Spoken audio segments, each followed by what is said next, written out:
кээде ушундай бир ой кетип калат да, өзүм эте чукканыч каза болгонбу деген. Мына ошол жерде Конституциянын атасы Өмүрбек Текебаев айтып атат. Жылдыз Айтебаевна колдоп койсоңуз, Алмазбек Атамбаев суранып атат. Өмүрбек Черкешев, коркпоңуз.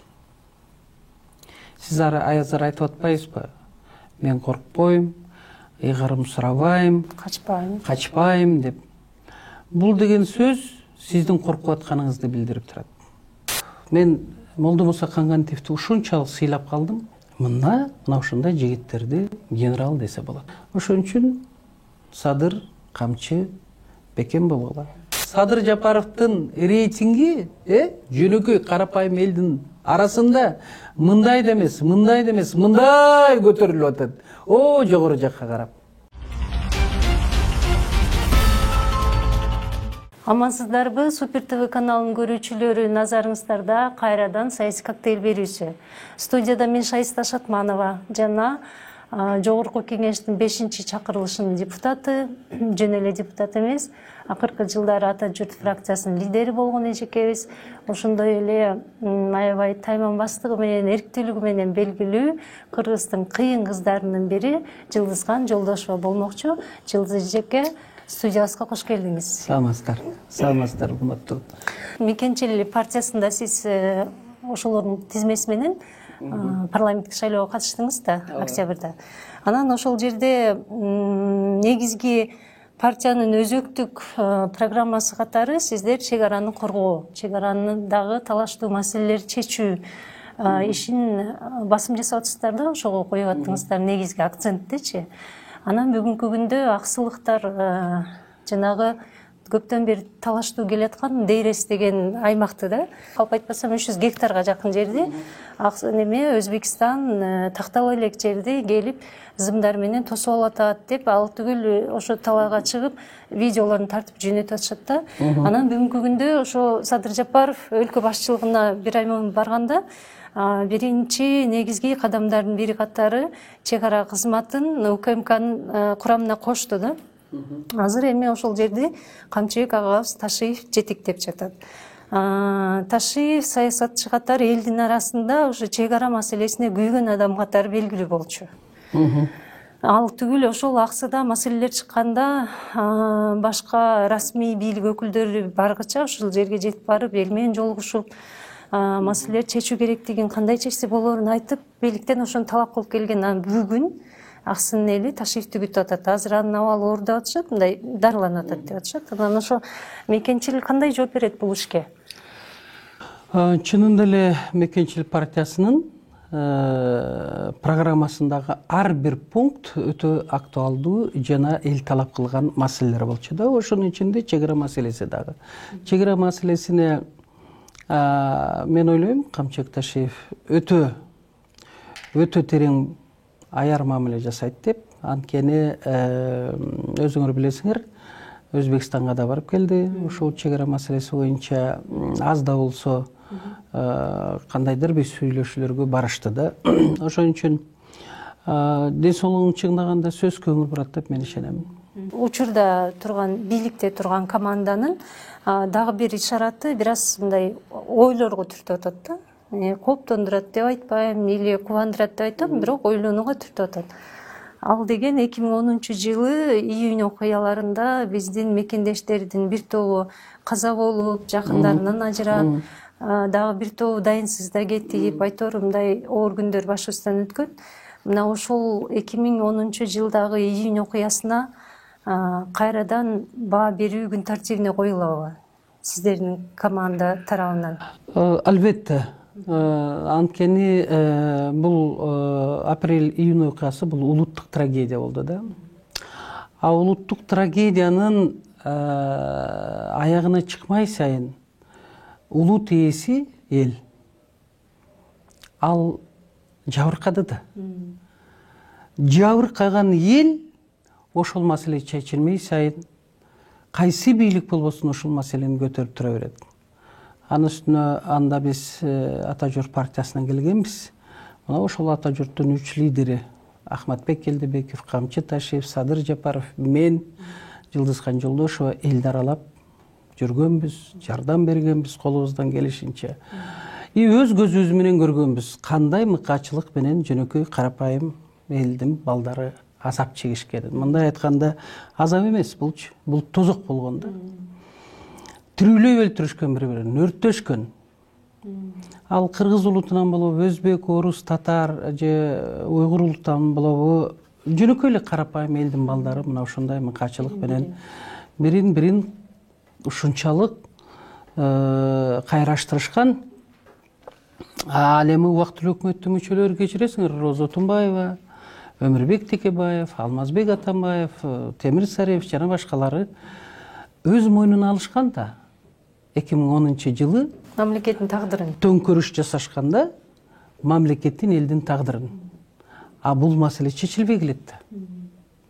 Ошон үчүн мен ойлойм, эл албетте бул маселени аягына чыкмай сайын бул маселени көтөрө берет. Бул маселенин бир гана ата журт, мекенчилдер гана аягына чыгышат. Башка эч ким чыкпайт. Ошо Роза Исаковна тууралуу сөз болуп кетти. Сиз ал кишини экс-президент катары тааныйсызбы, Роза Отунбаеваны? Тилекке каршы мыйзам ченеминде мен тааныбайм. Анткени экс-президенттик макамга ээ болуш үчүн, экс-президент наам ыйгарыш үчүн бюллетенде сөзсүз түрдө талапкердин шайлоо учурунда жазылыш керек аты жөнү. Ансыз ал президенттик кызматка талапкер болуп көрсөтүлбөйт. Мына ушул жерде убактылуу өкмөттүн мүчөлөрүнүн кетирген катасы. Алар киргизиш керек эле. Референдум менен бирге болду, бирок ошондо эле экинчи пункт менен албетте өткөн мезгилдин президенти катары жазып кириш керек. Бирок алар да жаза албайт болчу, себеби декрет менен убактылуу өкмөттүн иш-чаралары баары мыйзамсыз болгон. Ошон үчүн бул маселе мындай да, бирок ошол мезгилде өткөн мезгилдин президенти катары иш алып барды. Бирок тилекке каршы июнь окуясын болуп кетүүгө жол берди да. Биз айтып атканбыз. Мен мисалы үчүн 19 майда кирип айттым, ошо окуясы болот экен деп. Себеби мен кыргыз, өзбек улуттарынын арасындагы достук коому бар. Ошонун орун басары болом. Фаттаков Бактияр Азизович президенти. Ошондо көңүл бурбай койду. 2 июнда кирип айтып атам, мына жакын арада болот экен деп. Ошондо да көңүл бурбай койду. Башкача айтканда ВЧ деген телефон болот да внутренне. Ошолор менен кимден сурап атты билбейм. Менин көзүмчө звонок этип сурап атты. Мына Жылдыз Айтибаевна отурат. Ушундай болот десе, алар ынандыруу менен жооп берип атышты, андай болбойт деп. Ишенбеңиз десем ишенди. Бул бир.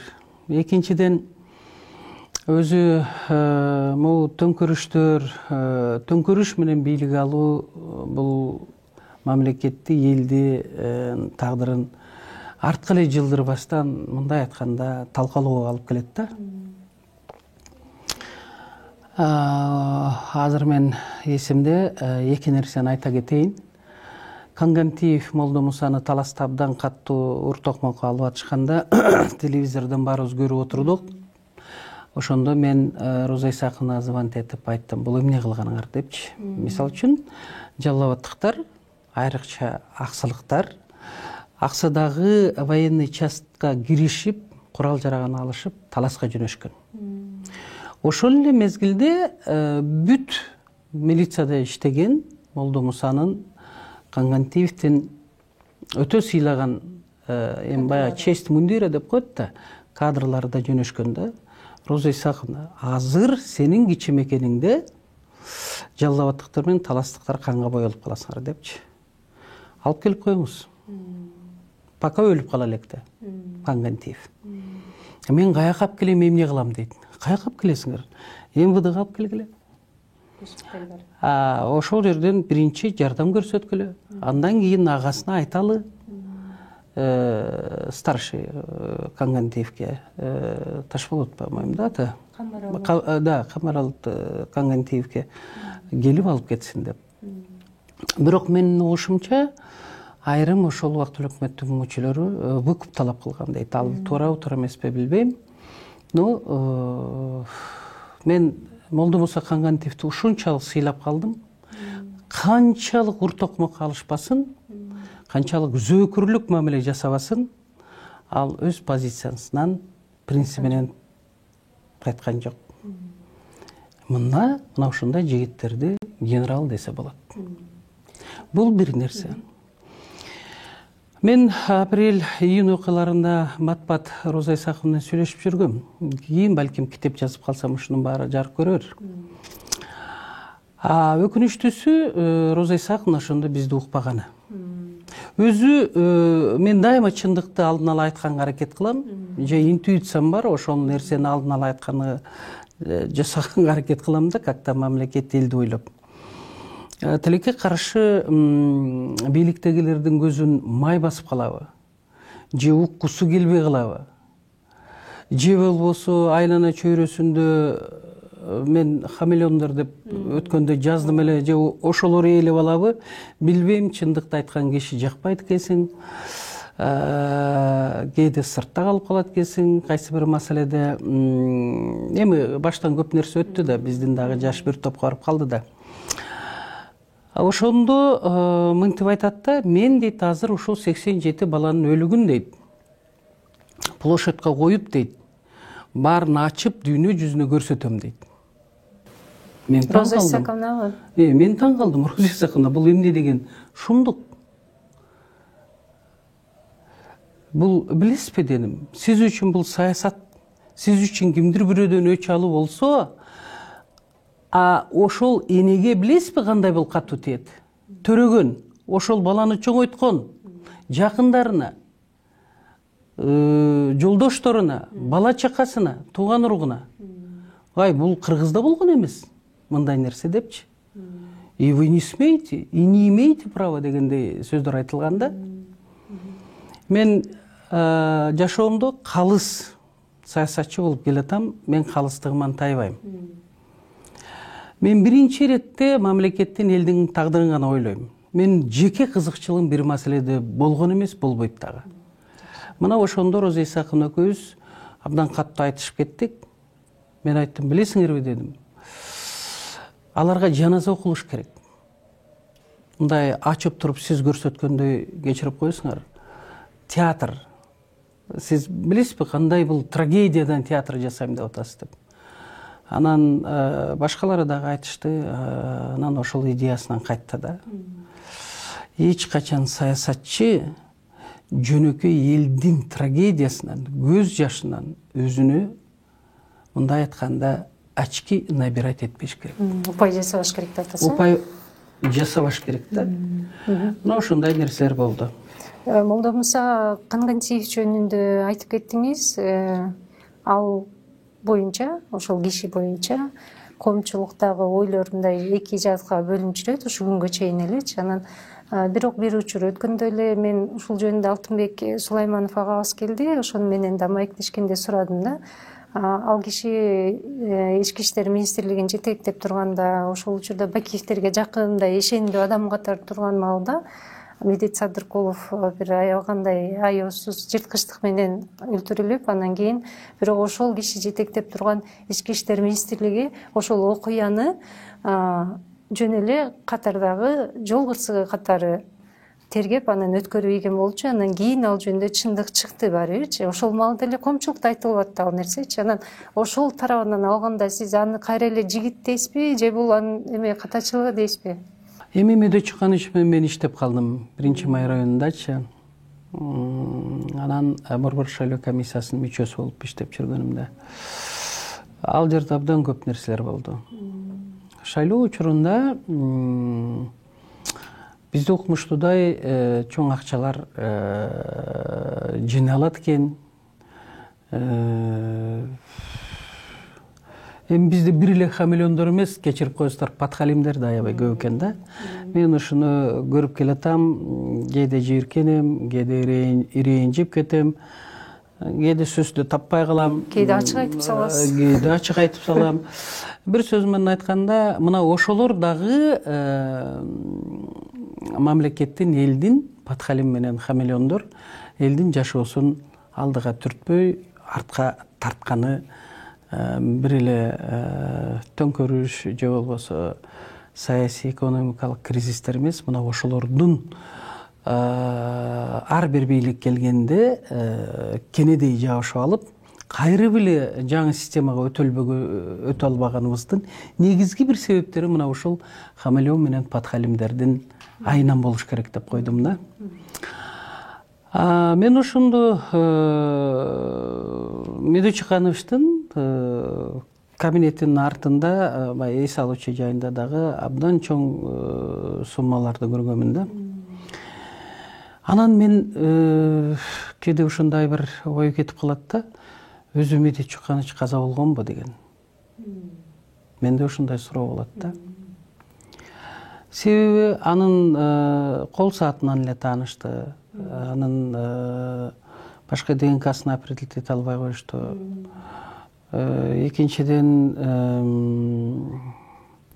көрүстөнүндө дагы туулган жылы гана жазылган, өлгөн жылы жазылган эмес. Өзү каза болгонбу деген менде суроо ачыгын айтайын, мени көпкө ойлондуруп келатат да бүгүнкү күнгө дери. Мен азыр коомчулукта дагы бир кызыктуу сөздөр, эми акыркы жылдары бизде бирөөгө бир нерсе деген ат коюу аябай күчөдү, бирок мындай жөндүү жерден болот да. Коомчулук бир адамды макалё деп атап алды да. Бул эми биздин килеген өлкөнүн жогорку кеңешинин спикери. Анан ошол киши Дастан Жумабеков маек берип жатып, Сооронбай Жээнбековдун бир дагы кемчилигин көрбөдүм, мындай кемчилиги жок бул ишеде деп айткан да.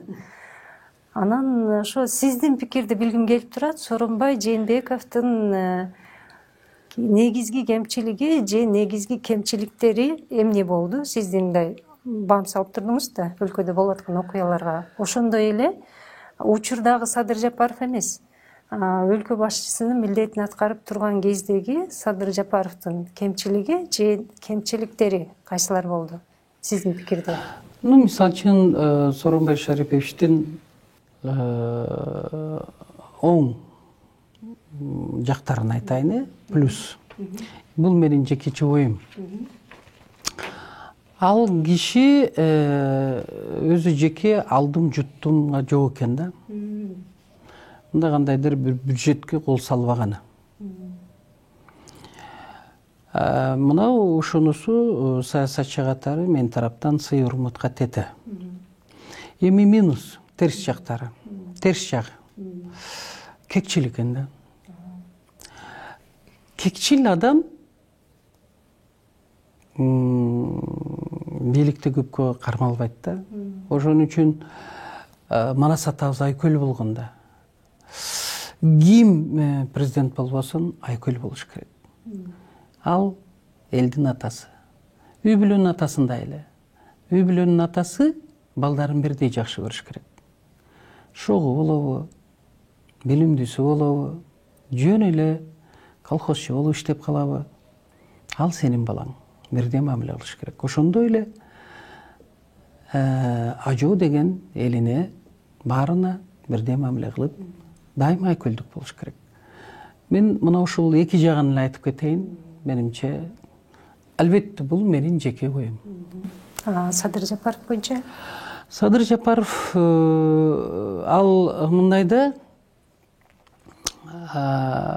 Садыр Жапаровдун плюс оң жагы дух өтө күчтүү. Мен Садыр Жапаровдай духту бир жигиттен көргөн жокмун Кыргызстандагы. Башка жигиттер капа болбосун, аларда да дух бар. Бирок Садыр Жапаровдагы дух бул өзгөчө. Өтө өзгөчө дух да. Бул кандай кордуктарды көрбөдү? Кескилешти, союшту, атасын жоготту, энесин жоготту, баласын жоготуп боздоп калды. Бир туугандарын, партиялаштарын сабашты. Эмне гана кылган жок. Садыр Жапаров сынбады. Анткени анын духу ушунчалык күчтүү экен, мен ойлойм, ошол духту жоготпосо элин, мамлекетин өнүп өсүүгө мына ушул дух гана жардам берет да. Сөзсүз түрдө мамлекеттин алдыга жылдыра алат. Минусу тилекке каршы, балким азыр ушундай жагдайдыр. Хамелеондор ороп алышты. Номер 1 олигарх. Ошону менен бирге 5-6 кылмыш иштери бар. Өмүрбек Бабанов анын жанында жүрөт. Дагы башкалары. Мына ошондой кайындайдыр бир ишенчээктиги бар окшойт деп койдум да. Ошон үчүн мына ошол хамелеондордон тазаланса, мен ойлойм, элдин мүддөсүн аткарганга чоң мүмкүнчүлүк болот эле. Учурда жогорку кеңештин депутаттары демилгелеп жарыялап, Конституциянын жаңы долбоору дешипчи. Анан ал кескин сындар басымдуураак болду колдоочуларга караганда. Анан ал эмес, кайрадан жазабыз деген сунуш болду. Анан Конституциялык кеңешме түзүлдү. Айтор ошондой иштер жүрүп атат. Бирок менин көңүлүмдү бурганы ошол биринчи документтечи. Буга чейин депутаттар шайланып келип, анан алар президенттин сунушу менен коалиция курулуп да, бирөөгүнө мандат берип атат да. Анан кийин ошолор өкмөттү курачу. Анан кийин азыркы жарыяланган жаңы долбоордо ал нерсе өкмөттү президент курайт деп турат да. Анан бийликтин ошондой бөлүштүрүлүшүн сиз туура деп эсептейсизби? Мындай балансы, бирин-бири көзмөлдөөчү баланс жоголуп кетпейби? Ал жоголуп кетсе каяка барабыз дегендей. Тилекке каршы Конституциянын атасы менин досум Өмүрбек Текебаев ошол балансты 2016-жылы жоготуп алган. 16-жылы. Референдум болбоду беле. 2015-жылы Куловдун кабинетинде Феликс Шаршембаевдин биз бүт лидер фракциялар жолукканбыз. Лидер фракциялар 5-чакырылыштан баарыбыз чогулуп, мына ошол жерде Конституциянын атасы Өмүрбек Текебаев айтып атат. Жылдыз Айтебаевна колдоп койсоңуз, Алмазбек Атамбаев суранып атат, Феликс Шаршембаевдин айтып атат, Раматылык Чыныбай Турсунбеков суранып атат, теги көбүрөөк полномочияны президентке берсек деп. А мен таң калып атам, бул эмне намбы? Сындырып Конституция, сындырып туруп берип койгудай. А мен каршымын деп. Себеби сиз айткан баланс ошондо бар эле. Эгерде президент каалаганын кылам десе, парламент жол берчү эмес. Же парламент бир нерсе кылам десе, өкмөт жол берчү эмес. Треугольник аябай жакшы иштейт эле. Бирок азыр Өмүрбек Текебаевдин моралдык укугу жок да, бирөөнү күнөөлөгөнгө. Себеби ал өзүн өзү күнөөлөсүн. Биринчиден, чынын деле парламенттик башкаруу бизди артка тартып койду. Себеби биринчи катасы Өмүрбек Текебаевдин. Ошондой эле лидер партиялардын. Парламенттик мындай айтканда партиялык жол менен парламентке келүүнү бизнес кылып алышкан да. Чынын деле биринчи орун $1 миллион турат тизмеде. Парламенттик шайлоодо. О 60-70 орунга дери сатылат. Менден да сурашкан $60 000. Эгер бара турган болсоңуз деп. Ата журттабы? Жок. Ата журт 1 тыйын алган эмес. Мекенчилде 1 тыйын алган эмес. Эч кимден алышкан эмес. Албетте ортодон чыгарышкан, баягы залогду төлөш үчүн 5 миллион болобу, 3 миллион болобу, 1 миллион болобу. Менде акча жок. Мен дайыма чөнтөгүмө жараша жашап келгем, дагы эле жашай берем. Мен бирөөгө бербейм, бирөөдөн албайм, да мен карыз алам. Мына кече эле жакында жолдошум катуу ооруду, операция кылыш керек эле, Турцияда да мени абдан жакшы колдоп беришти. Проценти жок акча берип турушту. Менин коллегаларым Ахматбек Элдибеков, Нариман Төлеев, Азиз Сурахматов, Равшан Сабиров, бир туугандарым. Ачыгын эле айтып коеюн, Чыңгыз Айдарбеков, Данияр Сыдыков деген мына ушул жаш жетекчилер дагы угуп калышып, эже эмнеден жардам берели деп. Аны мен ойлойм, 1-2-3 жылда төлөп берип коебуз деп. Бирок мен бирөөгө бербейм да, бирөөдөн албайм дагы. Бул менин жашоомдогу принцип. Акча маселесине келгенде абдан этият болуш керек. Себеби акча маселеси атасы менен баласын, бир туугандардын араздаша турган өтө кооптуу нерсе. Бул азыркы заманда акча маселеси. Ошон үчүн лидер фракциялар жолукканда Текебаев өзүнүн конституциясын мен ойлогом азыр защитага алат деп коргоп чыгат. Мына ушундай жок деп столду бир мындай чаап, вы никто деп айтат деп ойлогом да. Жок, кайрып ушинтип Алмазбек Шаршенов сурап атат деп өзүнүн позициясынан тайып кетти. Азыр эми сүйлөгөн бүт сөзү бул, кечирип коесуңар, бул жөн эле шоу. Анткени ал негизги өзөктү конституцияны ал бузуп алган да. Башында эле парламенттик башкарууга биз эрте келип алыптырбыз, ага мен ынандым. Бирок президенттик башкарууда дагы өзүңөр билесиңер, семейный клан жана башкалар болот экен. Себеби адамдын өзүнүн байланыштуу да. Эгер сен элиме, мамлекетиме таза иштеп берем десең, таза иштей аласың. Буга жөн эле эрк керек. Саясий эрк. Таза иштейм десең. Ал эми мына ушул конституция бузулгандан кийин бул конституцияны оңдой албайсың да. Мындай конституцияны кыркып, антып, мынтип же парламентке жакшы иштей албай турган, же тиги треугольникти мындай айтканда балталап салды да. Ошон үчүн биз баары бир конституциялык реформага келиш керек. Бирок качан барыш керек?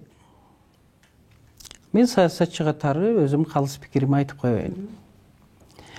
Биринчиден биз ушул 30 жылга жакындап калды, эгемендүүлүк алганыбызга да, эмдиги жылы 30 жыл болот. Биз кайсы башкарууда, парламенттикпи, президенттикпи же аралаш башкарууда мындай айтканда жашообузду саясатчылар таңуулап келген да элге. Эми эл чечсин деп атат Садыр Жапаров. Ага мен макулмун. Азыр эгер 10 январда койсо, ушул эле маселени коюш керек да. А башка маселени 7-чакырылыш келгенден кийин талкууга алып туруп, жакшылап иштеп чыгып, азыркы конституциялык кеңешме иштей берсин. Жарым жыл иштей, 1 жыл иштей бери, талаштан тактык жарыш мындай айтканда жаралат да. Эл баары түшүнгөндөн кийин элге түшүндүрүш керек. Керек болсо телевидениелерден, радиолордон аябай көп убакыт бериш керек. Ар бир конституциянын статьясын, ошонун пунктун бүт баарын элге түшүндүрүп, айтып, эл ынангандан кийин гана референдумга коюш керек деп эсептейм да. Анын үстүнө азыр 28 октябрда бүттү. 6-чакырылыштын мындай айтканда мөөнөтү. Легитимдүү немеге келебиз десек, мына ушундай кылыш керек эле. Дагы бир жолу бар эле. Мен Борбор шайлоо комиссиясынын мурунку мүчөсү катары азыр Нуржан Шайылдабековна саясий чечим кабыл алып койду да. Борбордук шайлоо комиссиясы саясий чечим кабыл ала албай турган орган. Ал независимый, көз каранды эмес бир да бийликке бул ошончолук көз карандысы жок органда. Кандай кырдаал болбосун, алар ошол жыйынтыкты айтыш керек эле. Эл биримдик мекеним Кыргызстан чыксын дедиби оюндан. Анда аларды чыгарып туруп, калган да миллион канча киши добуш берди, шайлоочулар. Ошолордун добуштарын алып салып туруп, мейли 900 калдыбы, канчасы калды, ошону кийинки проценти менен алган немелерге бөлүп салып туруп, 7-чакырылышты анда орнотуп коюш керек эле да. Анан 7-чи чакырылыш анан мына референдумга жол ачып бере алат эле да. Бул жакшы жол болчу. Биринчиден акча көп кетпейт эле, экинчиде да жаштар да көп эле.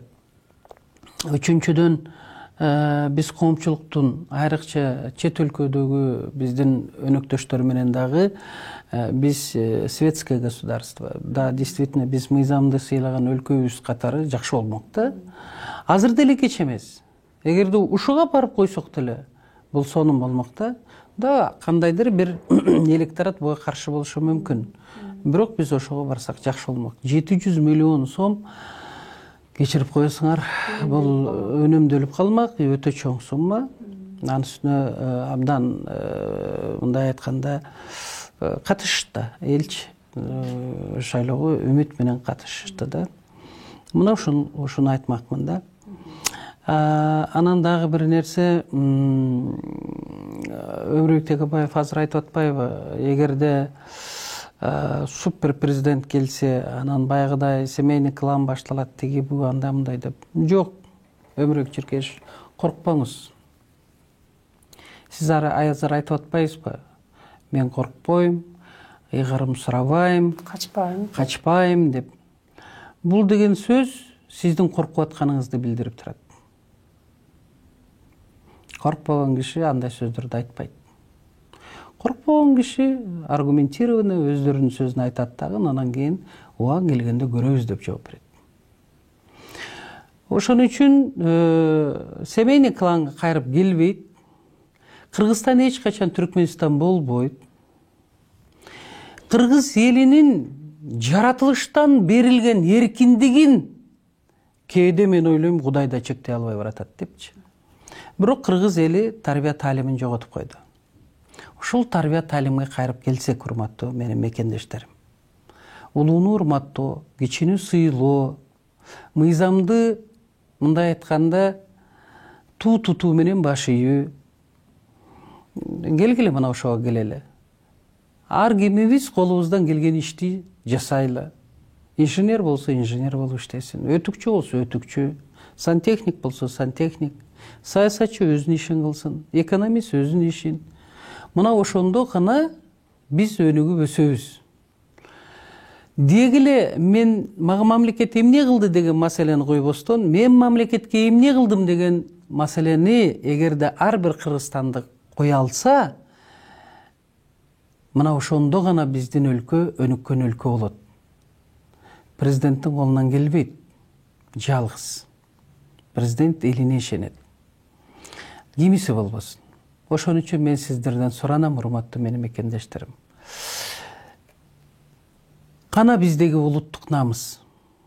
Кече мына мисалы үчүн Россиядан биздин делегаттар барса, депутаттар ошол жерде моментип алып отурууда. Ким уюштуруп атат? Чет өлкөдө биздин мигранттар араң жашап аткан мезгилде силер түшүнөсүңөрбү кандай кыргыз эли бул эмне деген эл экен дегенге алып келип атышат. Экинчиден ал жердеги мигранттардын да тагдырын ойлоп койгула да. Ошон үчүн ар бирибиз биз өзүбүздү тарбиялашыбыз керек. Балдарыбызды. Азыр мисалы үчүн Facebook'та атсаң кандай жаман сөздөр менен жаза башташты. Андай болбойт да. Күрөш деген шайлоо бул албетте күрөш. Кайсы күрөш болбосун? Бокс болобу, самбо болобу, же болбосо эркин күрөш болобу, эмне болбосун, анын эрежеси бар. Ошол эреже менен күрөшкүлө жигиттер. Президенттик тактага отурам десең, мындай бири-бириңерге таза, анан мыйзам ченеминде мамиле кылыш керек да. Ошон үчүн Өмүрбек Текебаев ал азыр эч кимди күнөөлөбөш керек, эгерде конституциясын өзү талкалап алса. Ошон үчүн дагы бир жолу кайталап коеюн, Өмүрбек Чиркешев, мен ошондо сизге айттым эле, эмне конституциянанбы, каалаганыңарды бөлүп мынаны сен же, мынаны сен же дегидей. Депчи, бул биринчиден. Экинчиден мен силерге сунуш киргизгем. Мен макул болом. Эгер силер кол тебестикти алып койсоңор, президенттен дагы, депутаттардан дагы ошону менен бирге 60 депутат калса, санын кыскартсаңар деп. Эсиңизде болсо керек. Бирок ага силер барган жоксуңар. Ал эми азыр кимге доомат коюп атасыз? Эмне үчүн өзүңүздүн кетирген катаңызды Садыр Жапаровго жүктөп атасыз? Мен ошону эч бир түшүнбөй турам да. Садыр Жапаров талкаланган конституцияны оңдоп коеюн деп атат, түзөп коеюн деп атат. Болгону элдин каалоосу менен деп атат. Биз саясатчылар баягыдай башында айтпайдымбы сөздүн, таңуулабай элге, эл өзү тандап алсын деп атат. Анын эмнеси жаман, мен түшүнбөйм. Да, тиги конституциядагы башка маселелерди 7-чакырылыш талкуулаш керек. Ал эми башкаруу системасын 10 январга койсо болот. Эгер ушунчалык эле каршы болсоңор, мейли, анда 7-чакырылыш келсин дагы, ошолор карап туруп, дагы эле референдумга алып чыксын. Ал эртелиби, кечпи, каалайсыңарбы, каалабайсыңарбы, убактылуу өкмөттүн мүчөлөрү ошондой эле азыр конституцияны өзүңөр талкалап алып, анан башкача нук менен элге жеткирип атпайсыңарбы? Каалайсыңарбы, каалабайсыңарбы, бул талкаланган конституция. Аны сөзсүз түрдө кайра карап чыгыш керек. Сиз бүгүнкү күндө неме аябай көптөгөн кыйынчылыктардан өткөнүнө карабай, Садыр Жапаровда дух аябай күчтүү деп атасыз да. Анан кыргыз эли ушуга чейин көп тандемдерди көрдү да, тандемдердин жаралышын көрдү, кайра урап калышын көрдү. Анан азыр эми жашообуз, кыргыз жарандарынын жашоосу Ташиев, Жапаров деген тандемге келип атат да. Бул тандем бекемби? Мен тандем деп айтпайт элем. Себеби тандем деген сөз шайлоого бирге аттануу деген сөз да, мындай саясаттачы. Саясат менен айтканда. Мисалы үчүн Феликс Кулов менен Өмүрбек Текебаев тандем түзүшкөн, кийин Феликс Кулов менен Бакиев тандем түзүшкөн, Ташиев менен Бабанов тандем түзүшкөн. Бул саясатта баягы шайлоого президенттик болобу же парламенттик шайлоого бирге аттануу да. Бул Садыр Жапаров менен Камчек Ташиев булар биринчиден дос, экинчиден алар соратник, замандаш, үчүнчүдөн алар саясатка бирге келген ата журт. Мен мисалы үчүн Нариман Төлөевди, Акматбек Келдибековду, ушул Садыр Жапаров, Камчек Ташиевди бирдей көрөм. Өзүм бир тууган энемдей. Мен бирөөсүн артык, бирөөсүн кем көрө албайм. Күчтүү инсандар, күчтүү жетекчилер, кризис менеджерлер. Мына мисалы үчүн Нариман Төлөевди тияка койсо жаштар чыгып алып антымын. Нариман Төлөевди мен мерди көргөн жокмун. Шаарды билесиңерби, кандай жасап коет эле. Ошон үчүн шаардык, Ош шаары болобу, же Бишкек шаарынын мэрлерин шаардыктар өздөрү мыйзамга киргизиш керек, өздөрү мындай айтканда шайлап алыш керек. Да, ансыз болбойт. Ошон үчүн Ахматбек Келдибековди күчтүү финансист жок, экономист жок. Булар аябай бири-бирин толуктап турчу да. Да, Камчек Ташиевдин да духу аябай күчтүү. Ошол эле Ахматбек Келдибековдун, Наримандын сынган жок булар. Сындырабыз дешти убактылуу өкмөттүн мүчөлөрү, сынган жок. Мен ошондо Алмазбек Шершеншикте айттым эле. Сиз бул жигиттерди куугунтуктабастан, аларды мыйзамсыз олтургузбастан түрмөгө. Мындай айтканда, булар эми жаш жигиттер да. Айтып атпадыбы Өмүрбек Текебаев? Бул бөлтүрүктөрдү дейт, төртөөнү. Биз жөн эле мындай карышкыр болуп электе чаап жок кылабыз дегенде, ошондой сөз айтылганда, ошондо Камчек Ташиевдер жооп берген. Бөлтүрүктөрдү эч ким өлтүрө албайт, биз карышкыр болуп аларды жейбиз дегенде. Эми жеген жатышабы? Эми жебесе дагы мындай айтканда бөлтүрүктөрдү өлтүрө албай коюшту да. Ошондой бир эми мен образын айтып атам, алардын сөзү кичине башкача чыккан. Ошон үчүн мына бөлтүрүктөр эми жаш карышкыр болду. Эми булардын саясатчылардын тамаша иретинде айтылган сөздөр ушундай да. Анан эми убагы келди да, булар элге иштеп бериш керек. у них такой хороший возраст да. Иштеп Эл ортону турган, 50 жыл деп коет. Ошол элге иштеп, мамлекетке иштеп, мындай айтканда даанышмандык да келди, мудрость деп коебуз.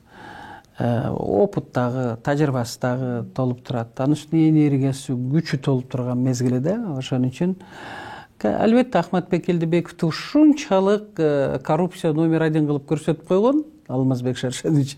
Мен ошондо таң калгам, Алмазбек Шершенович, мына сиз Ахматбек Элдибековду айтып атасыз.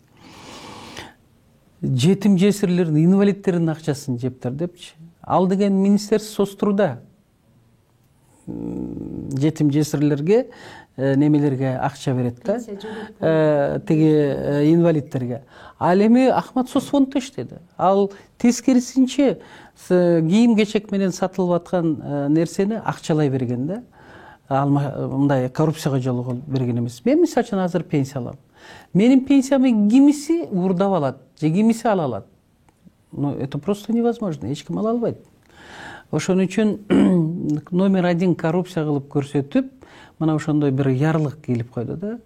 Мисалы үчүн мына Текебаев мародер деп клеймы жабышып калды да.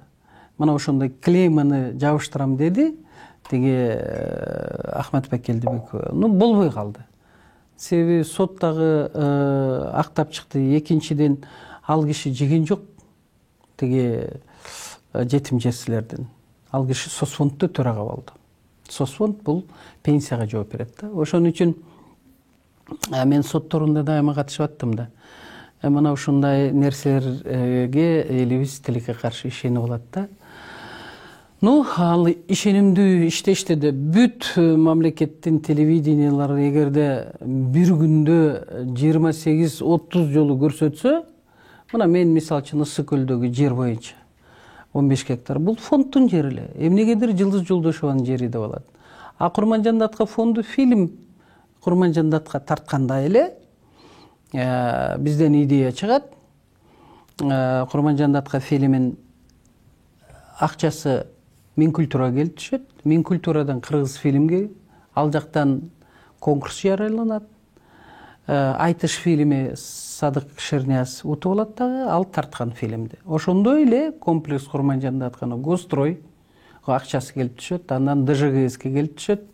Департамент жилищного гражданского строительства деп коет. Единый заказчик. Бүт строительствонун акчасы ушул организация келип түшөт. Алар 7-8 тендер жарыялаган, түрдүү урматтуу мекендештер. Ушул сөздү мага жабыштырып беришет да, айтып коеюн.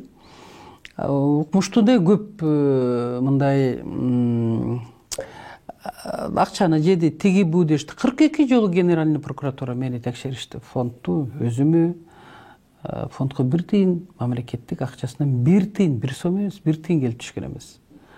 Анан кийин ар түрдүү сөздөр боло берди. Ал фонддун аброюн кетиребиз дешти. Эмне гана кылышкан жок. Бирок $20 миллион керек ал проектти реализовать этиш үчүн. Анан биз хорошо, анда Минкультурага өткөрүп берели, дальше Минкультура салсын деп биз Минкультурага өткөрүп бергенбиз. Ошон үчүн мекендештер бирөөнү каралап коюу бул өтө оңой. Анткени азыр оргтехника бар. Азыр жалган жала сүйлөтүп койсо болот. Бирөөнү каралап койсо болот. Ошон үчүн соцсеттерге жазылган сөздөрдүн баарына ишене бербегиле. Ошонун көпчүлүгү жалган жала.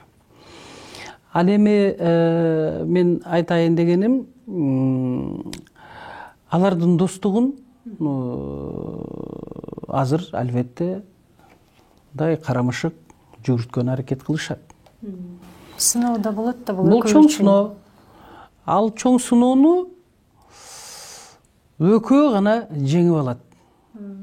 Башка эч ким ошол сыноодон аларды колунан жетелеп өткөзө албайт. Эгер алар ишенбесе, өкөнүн ортосуна чок салган кишилерге, анда өкө жеңип чыгат. Эгер өкөнүн бирөөсү эле ошого ишенсе, анда тилекке каршы бул чок сөзсүз алоононуп күйөт дагы, анан өкөнүн достугун өрттөп жибериш оңой эле болуп калат. Ошон үчүн Садыр, Камчы, бекем болгула. Ошондой эле Ахмат, Нариман. Эми дос деген ким? дос деген сен қиналып тұрғаныңда, дос деген сенің жан дүйнөлүң жанчылып тұрғанда,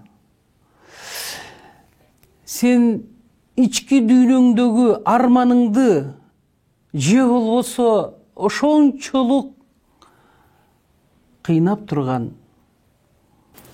күйүттү ошол мезгилде келип мындай айтканда плечосун сага тосуп, досум, мен бармын, тур өйдө, чөгөлөбө, чөкпөгүн сен деп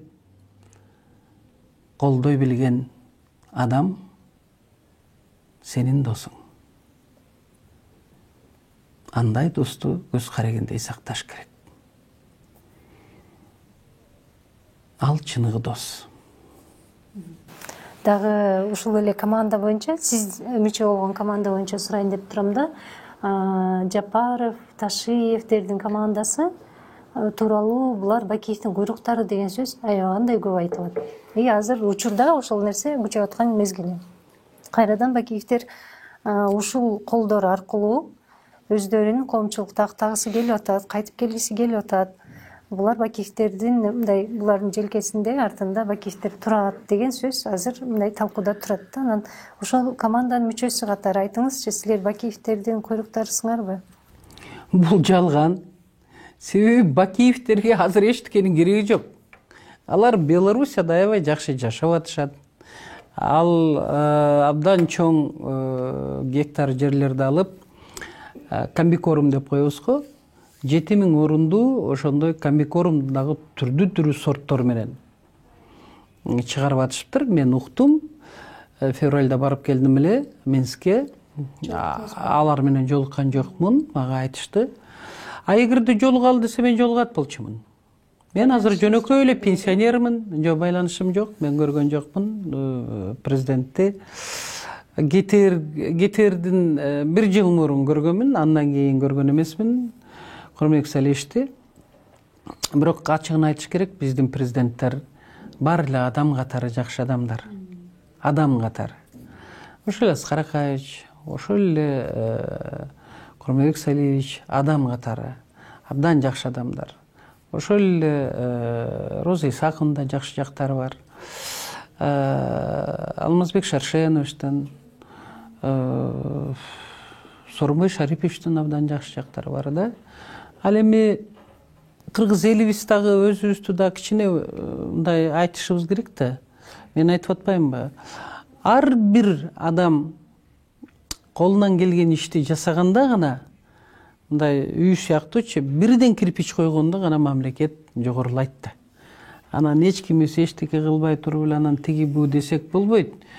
Бирок биздин элибизге таң калганым, элибизге ушунчалык таазим эткеним, элибиз өзүн өзү багып калды да. Мындай бийлик өзүнчө, анан тиги карапайым эл өзүнчө болуп калды да.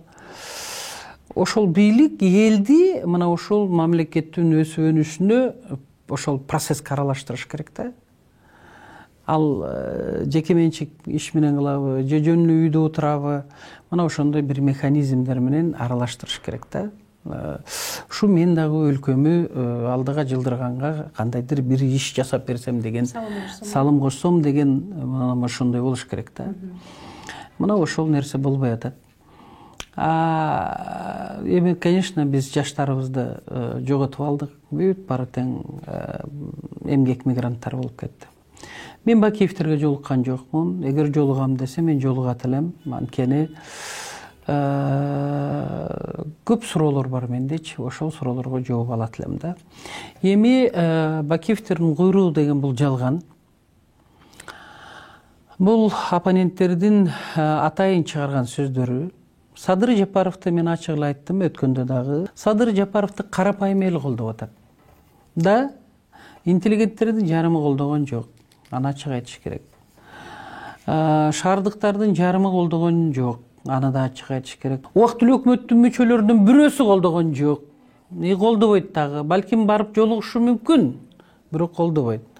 Ошол эле Өмүрбек Бабанов ачык колдобогондон кийин эгерде сен ачык өзүң оюңу айтпасаң, анда сен колдогон жоксуң деп мен ошондой түшүнөм. Ошондуктан мен айтайын дегеним, урматтуу мекендештер, бул жалган жала. Мекенчилердин акчасы деле өтө көп эмес. Азыр, конечно, ошол мекенчилердин арасындагы кичине колунда барлар чыгарып, баягы немелерди жасап атышат, буклеты, баннерлерди, жана башка нерселерин да. Мен айтайын дегеним, карапайым калк Садыр Жапаровдон бийликке болгон ишеничин, үмүтүн жоготуп алган карапайым калк азыр Садыр Жапаровдон ошол ишеничти, үмүттү күтүп турат. Мен ойлойм, Садыр Жапаров Искак Разаковтай таза иштеп берет деп. Мен ойлойм, Садыр Жапаров президент болуп калса, элине төгүлгөн нур болот депчи. Мен ага ишенем. Бирок биз Садыр Жапаровду баарыбыз колдошубуз керек. Ансыз, колдоосуз жалгыз адам жетишпейт. И ошол койгон жакшы максаттарды ишке ашыра албайт да. Эми өзүңүз тууралуу сурайын деп турам, Жылыс эжеке. Ушундай кайраттуу, ушундай айбаты бар кызды Кыргызга кандай үй бүлө тарбиялап, чоңойтуп жөнөттү эле? Мен түшүндүм бул акыркы сурооңуз да сизден, Сиздин передачаңыздан саясий коктейль дегенде көрөм да. Абдан кызыктуу, анан эми биз көп болдук да. Көп нерсеге анан ошондо кичине туура эмес сөздөр айтылып атат да. Мен ошолорго элге айтып койсом. Айтыңыз. Биринчиси Каныбек. Да, теги рахмат. Биринчи Каныбек Иманалиев айтып атат. Мен Кимме Күлүнүндү нон грант кылганмын сунушум менен кыргыз элин коргоп деп. Кечиресиңер, Каныбек Иманалиев кыргыз элин коргоо эмес, убактылуу өкмөттүн мүчөлөрүн коргоо ошонтип деп айткан. Анткени Кимме Күлүнүндү Өмүрбек Текебаев чакырат Кыргызстанга. Мен бул чет өлкөлүк комиссияны эмнеге чакырдыңар Роза Исаковна деп суроо бергенде, ал айткан, убактылуу өкмөттүн бир абройлуу мүчөсү чакырса, мен макул болуп коюп турмун деп кийин өкүнүп калган. Ал убактылуу өкмөттүн мүчөсү ким десем, фамилиясын айтпай койду. Анан мен 2010 жылы июль айында, 2011 июль айында барып калам. ОБСЕнин теге жыйынына. Барсам ошол жерде Кимме Күлүнү менен Өмүрбек Текебаевдин сүрөтү турат. Отурган жанаша.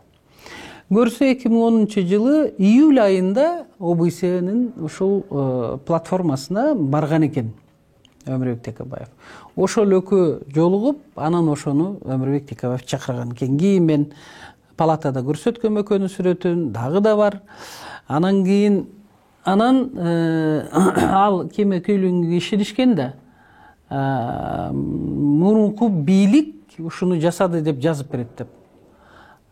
Кимме Күлүнүн келип, комиссия келип, убактылуу өкмөттүн июнь окуясына жол бергени, убактылуу өкмөттүн өкмөт катары өзбек элине жасаган геноцид деп тапкандыгы үчүн, анан Каныбек Иманалиев ошол убактылуу өкмөттү коргош үчүн анан ага теги нон грант жарыялаганда.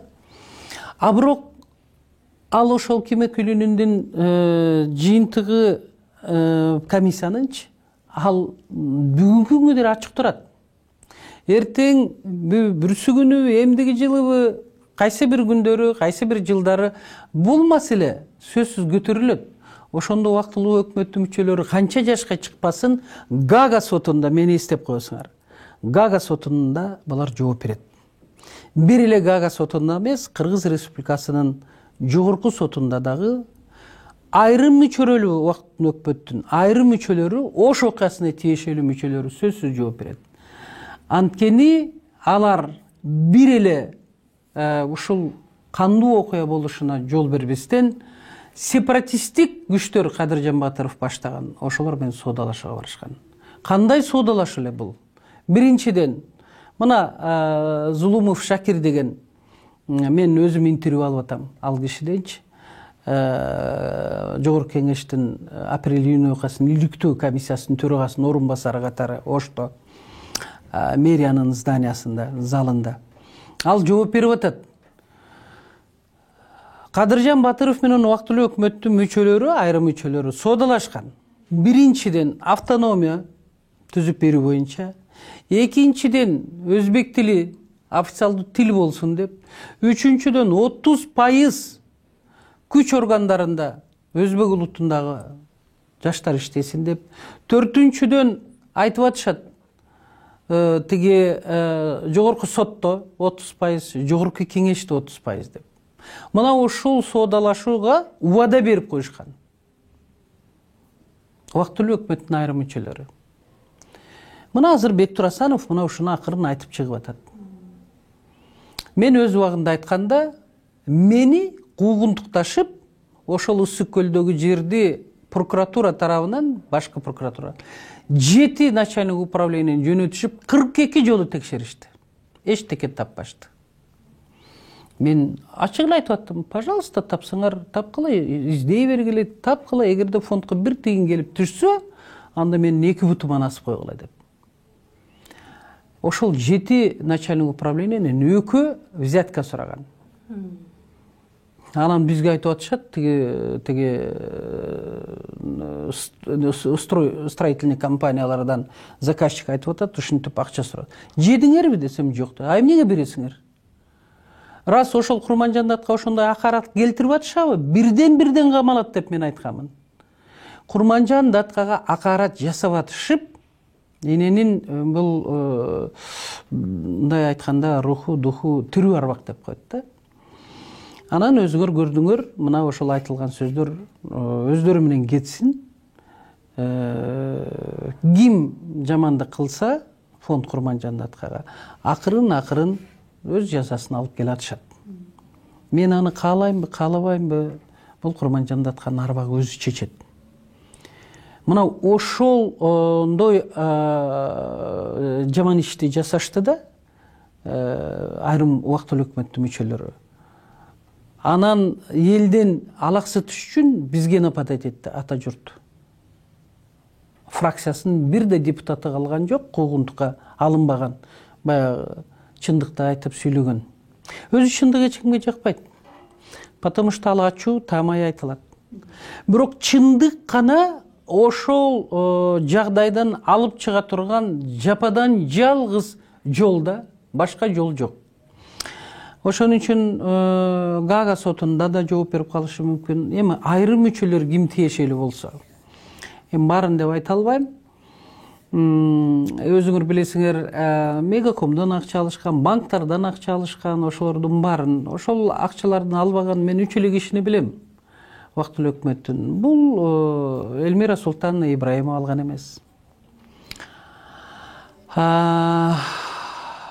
Абдыганы Эркебаев алган эмес. Исмаил Сакыш да айтышат алган эмес деп.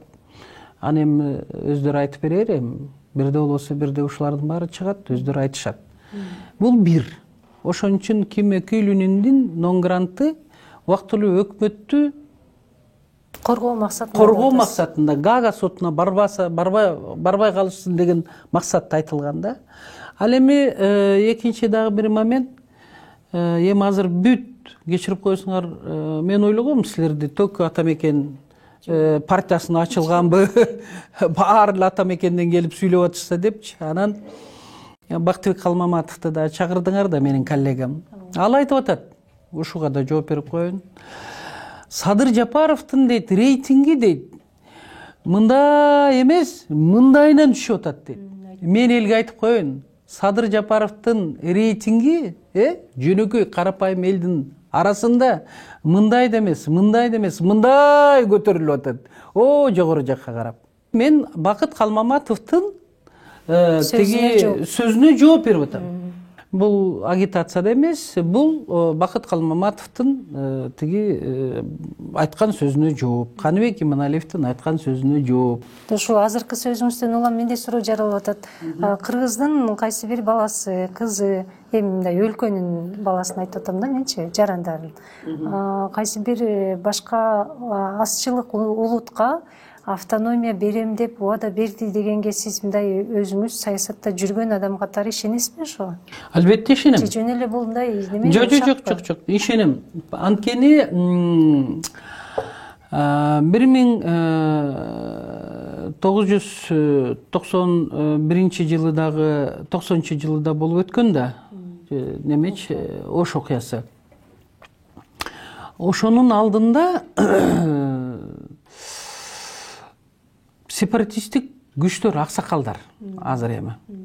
Ошолор немеге кат жазган ЦКга, КПСС Москвага бизге автономия кылып берсиңер деп. Алар компактно жашаган биздин өзбек улутундагы жарандар жашаган. Мисалы үчүн Кара Сууну, тиги Ноокатты, мына ушул Ош шаарын ушундай кылып.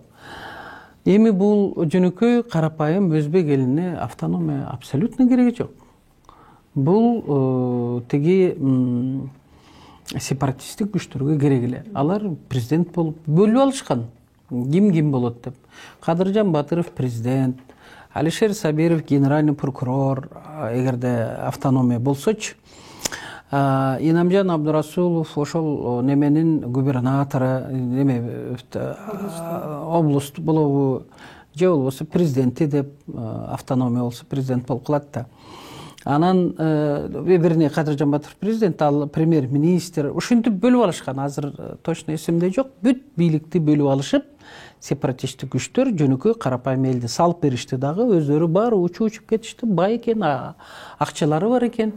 Чет өлкөдө жашаганы жашап, өлгөнү өлүп атат. Мына ошон үчүн мен кыргыз жана өзбек жарандарга, менин жердештериме айтып коет элем. Чагымчыл күчтөргө ишенбегиле. Ал кимиси болбосун. Биз пендебиз. Кудайдын жери бизге үй. Баарыбызга ошол жерден орун табылат. Мындай өлкө жок. Да бизде демократия бар, да бизде эркиндик бар. Сөз эркиндиги, эркин жашоого. Биз кылымдар бою чегарасы жок жашап келген элбиз. Ошон үчүн урматтуу кыргыз, өзбек биздин бир туугандар түштүк тарапта жашаган. Ынтымакта, биримдикте жашайлы. Эч кандай сепаратисттик күчтөргө же болбосо бийлик талашууда кандайдыр бир саясий күчтөр мына ушу сиздерге бир кайгы муң алып келем десе, ага жол бербегиле. Ошол 2010-жылдагы 3 күндө мына ошол согушту өзүңөр бастыңар, урматтуу менин жердештерим. Себеби көрдүңөр, жөнөкөй карапайым элдин баласы өзбек болобу, кыргыз болобу, ошолор мыкачылык менен өлүп атканын. Мына өзүңөр согушту токтоттуңар. Эч кандай убактылуу өкмөттүн мүчөлөрү токтоткон жок. А биз болсо колдон келишинче мына ушуну силерге түшүндүрүп аттык. Ошон үчүн мен силерди жакшы көрөм. Аман болуңуздар, жакын арада жолугабыз. Дагы сурооңуз? Эми өзүм жөнүндө мен өтө жөнөкөй бүлөдө чоңойдум. Кара Суу району, азыр Маада айыл өкмөтү, мурун Фрунзе колхозу болчу. Атам Фрунзе шаарында педагогический техникумду бүткөн, өзү педагог. 1 класстан баштап 4 класска дейин балдарды окутат эле. Аябай анда бардык сабактардан бир эле мугалим бере берчү, башталгыч класс. Андан кийин соттун секретары болуп иштеди, областтык. Кийин барып анан кийин завхоз болуп биздин колхоздо иштеди. Мындай айтканда трагический каза болгон. Мен 7 жашар кыз элем. Азыр мен 60-ка чыктым. Атам каза болгонуна 57 жыл болду. Балким атам тирүү болгондо менин жетишкендиктериме, биз 7 тууганбыз, башка балдардын жетишкендиктерин көрсө сыймыктана беле деп өзүмчө көп ойлоном. Апам жалгыз, апам өтө кордук менен бизди чоңойтту, пахта терип. А биз баарыбыз иш кылат элек. Бизге жумуштун баарын бөлүп берет эле. Эжем эрте менен 5:30 туруп, 6 туруп малды чыгарат эле. Алдын тазалайт эле. Эми биз баягы оштуктар айткандай жүгөрүнүн сабагын пая деп коебуз да. Ошол паяны кыркып кебек менен аралаштырып, сууга чылап берип, сабагына чуркап кетет эле. Бою кичинекей. 7 класста окуган кыз эле, атам каза болгондо, анан 1-партада отурат эле. Ушунчалык чуркап кетет эле. Сабагыман кечикпейин деп. Ал эми эжем экөөбүз бир ботинке кийет элек. Азыр бир социалдык ролик чыкты го. Баягы костюмун кийгизип, туфлисин, анан немесин бир туугандар. Анан ошондо эжем байкуш сабагы бүтөр менен классташтары менен да ойнобой. Кийин чоңоюп калганда деле, жигиттер жандап калганда деле сабагынан чыгып туруп чуркап келип мага берет эле, туфлисин мен кийип алып, эми ботинка болчу, туфли эмес. Анан кара ботинкени мен кийип алып, анан мен чуркап сабакка барат элем. Бирок мен шок элем. Ошол ботинкени тез эле мен жыртып коет элем. Футбол ойноп, баскетбол, волейбол, эптеп мындай тынч отурбайт элем да. Азыр баарыбыз турмуш курдук, жакшы. Апам эми мындай паспорту менен 91 жашка, бирок мен 94 жаш деп коем, себеби 60ка чыккандан кийин дагы 1 жаш кошо бериш керек экен. Ошондо көп жашайт деп бир молдодон угуп калдым эле. 60ка чыкканда мен 61 дедим, 62ге чыкканда 63 дедим. Ошентип атып, апамы 94 жашка чыгардым. Анан курортторго көп барат элек. Кийин жолдошу Московский авиационный институту жакшы жерлерде иштеди, иштеп атат азыр деле, Кудайга шүгүр. Оор сыноолорду быйыл абдан өткөрдүк башыбыздан. Коомдо, өлкөдө, ошону менен үй бүлөдө болду. Жолдошум аябай жакшы адам, дайыма мени колдоп келген. 2 уулубуз бар, 8 небере. Мен жаратканга чексиз ыраазымын. Жолдошум өтө оор абалдан чыгарып, кайрып үй бүлөсүнө кошконуна. Ошондуктан урматтуу мекендештер, бири-бириңерди сыйлап, бири-бириңерди урматтап, көрсө мына коронавирус жана башка оорулар, дегиле өлүм биз менен биздин жаныбызда эле жүрөт экен. Ошон үчүн тирүүчүлүктө бири-бирибизди сыйлап, бири-бирибизди аяп, бири-бирибизге жылуу сөздөрдү айтып, колдоп, коштоп, айрыкча аял кишилерге кайрылып кетет элем. Үй бүлөнү эркек түзөт экен, бирок үй бүлөнү сактап калуу аял кишинин колунда экен. Ошон үчүн аман эсен болуңуздар, ар бир үй бүлөдө бакубаттуулук болсун. Шаиста мен сизди абдан сыйлайм, урматтайм. Мына ушундай жакшынакай передачага чакырганыңыз үчүн чоң ыраазычылык билдирем. Ал эми элиме келе жаткан президенттик кызматтык орунга туура тандоодон жаңылышпагыла деп айткым келет. Аман болуңуздар. Сизге чоң рахмат. Урматтуу көрүүчүлөр, ушун менен бүгүнкү берүүбүздү жыйынтыктайбыз.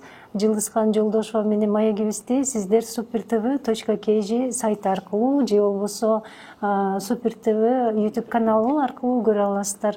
Кийинки көрүшкөнчө сак саламат болуңуздар.